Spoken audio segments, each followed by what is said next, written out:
বিশ্ব কিডনি দিবস উপলক্ষে কলকাতা কিডনি ইনস্টিটিউটের বিশেষ কর্মসূচি। কিডনি রোগ সম্পর্কে আমজনতার মধ্যে সচেতনতা বৃদ্ধির লক্ষ্যে একটি র্যালির আয়োজন করা হয়। অংশগ্রহণ করেন চিকিৎসক প্রতীক দাস ও কিডনি বিশেষজ্ঞরা। প্যানিক নয়, আগাম সতর্কতার মাধ্যমে সুস্থ থাকার বার্তা দিচ্ছেন চিকিৎসকরা। এখন কিডনি ডিজিজ আজকের বিশ্বের একটা বিরাট সমস্যা, আমাদের দেশেরও বটে। এখন জনগণনা অনুযায়ী দেখা গেছে যে 16%, 100 জনের মধ্যে 16 জন রোগী কিডনি রোগে ভোগেন, এবং এটা পৃথিবীতে 5 নম্বর কজ অফ ডেথ, সেটা WHO রেকগনাইজ করেছে।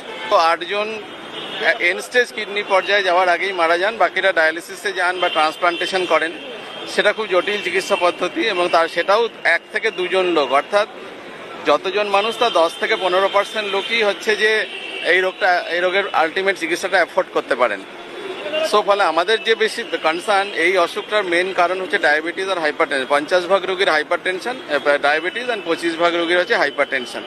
সেই দুটোকে যদি আমরা কন্ট্রোল করি, তাহলে এই 16% যে মানুষ, সেই পার্সেন্টেজটা আমরা কমাতে পারবো, এবং এই ব্যয়বহুল চিকিৎসা পদ্ধতিতে আরও কম মানুষ যাবেন, তারা বেশি দিন বেঁচে থাকবেন। এই আইডিয়াটা নিয়েই একটা গ্লোবাল হেলথ অ্যাওয়ারনেসের জন্য এনকে বা ন্যাশনাল কিডনি ফাউন্ডেশন, তারা একটা মার্চ মাসের দ্বিতীয় বৃহস্পতিবারটাকে বিশ্ব কিডনি দিবস হিসাবে আইডেন্টিফাই করেছে। একটা awareness for the kidney disease যাতে বাড়ে, যাতে এই অসুখের প্রিভেনশন হয়, এবং মানুষ যাতে একটা healthy life from kidney point of view থেকে ঠিকমতো থাকে। ডায়াবেটিস, হাইপারটেনশন কিডনি জনিত রোগের মূল কারণের অন্যতম। তাই চিকিৎসকদের পরামর্শ অযথা পেইনকিলার জাতীয় ওষুধ কম খাওয়া, প্রতিনিয়ত সুগার, ব্লাড প্রেশার চেক করা এবং নিয়ন্ত্রণে রাখা। কিডনি ডিজিজ হচ্ছে এক ধরনের silent killer.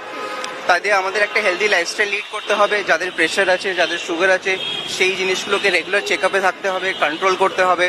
Unnecessary medicines avoid করতে হবে, আননেসেসারি পেন কিলার্স অ্যাভয়েড করা উচিত।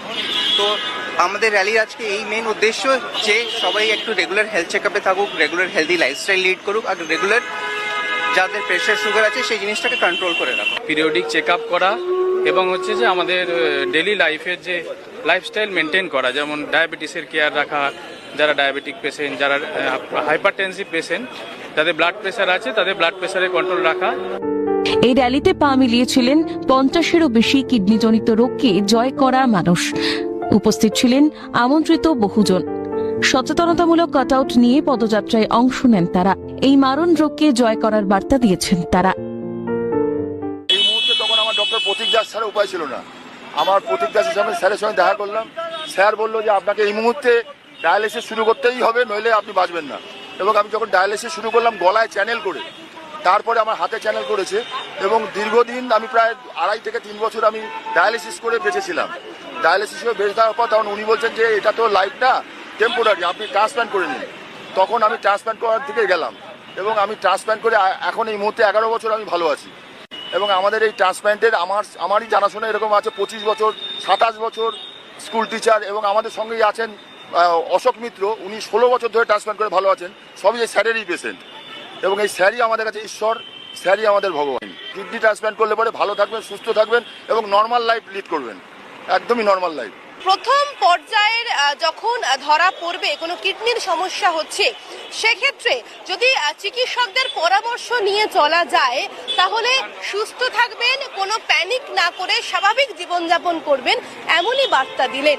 ক্যামেরায় সুরজিৎ প্রামাণিকের সাথে দীপাঞ্জন সাউ, ক্যালকাটা নিউজ, কলকাতা।